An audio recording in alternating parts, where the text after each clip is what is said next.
সুপ্রভাত সবাইকে, হর হর মহাদেব।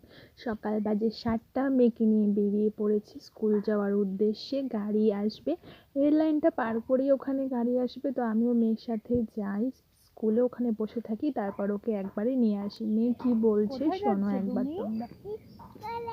স্কুলে যাচ্ছ? বলো good morning. Good morning, tata. বলো আমি মার সাথে যাচ্ছি, স্কুলে যাচ্ছি। স্কুলে যাচ্ছি। এখন গাড়ি আসবে, এখন গাড়ি আসবে, আমরা যাবো। আমরা যাবো।